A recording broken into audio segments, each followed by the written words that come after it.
Seguro que también le está gustando. Estoy seguro que cuando usted no me ve siempre me está extrañando. Su forma de mirar, su forma de reír, de tierna niña es. Perdone si la ofendo, pero ahora que la tengo, amarle es un placer.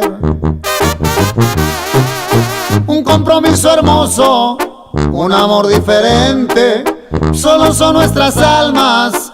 ¿Qué importa ya la gente? Si un día Dios me dijera pide lo que quieras, un deseo nada más, le pediría su cuerpo y con todo respeto poderla acariciar.